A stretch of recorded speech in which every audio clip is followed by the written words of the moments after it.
সমস্যা কি?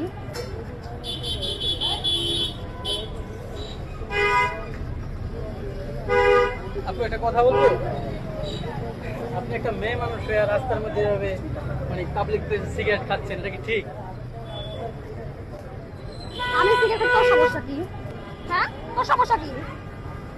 তোর সমস্যা কি? আমার সমস্যা নাই, কিন্তু তাহলে? আপনাকে তো দেখে মনে হচ্ছে শিক্ষিত একটা মেয়ে। শিক্ষিত একটা মেয়ে হয়ে রাস্তার মধ্যে সিগারেট তার খাচ্ছে। শিক্ষিত মেয়ে সিগারেট খেতে পারবে না? যা এখানে যা। যা। আমি যাবো, কিন্তু আমি আগে আপনাকে যা। ঠিকভাবে বললাম, আপনি আমাকে আপনি সব না, কেন আপনি মারেন? ঠিকভাবে বলেন নাই। তুই ঠিকভাবে বলস নাই আমারে। তুই বলস নাই ঠিকভাবে। আপু তুই যা এখান থেকে। ভদ্রতা শিখেন, বুঝতে পারছেন? ভদ্রতা শিখতে হবে, তুই যা। পাবলিক প্লেস সিগারেট খাওয়া তো তুই যা, ঠিক না। তুই যা। আবার একটা আপনি মেয়ে মানুষ। না, আপনি আমাকে শিখাইতে পারেন না।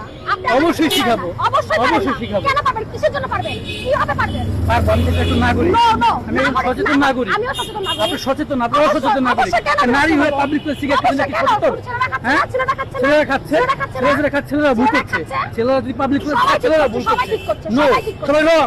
সবাই ঠিক করছে। একটা ছেলেকে ভদ্রতা যা শিখেন, বলেন। বুঝছেন? একটা ছেলেকে যা বলেন। ভদ্রতা শিখেন। মেয়ে বলে এগুলো বলতে আসবেন না। মেয়ে বলে এগুলো বলতে আসবেন না। আপনি চলে যান এখান থেকে। আমার জায়গায় অন্য যদি ছেলে থাকতো না, আপনাকে একটা ফরম্যাট।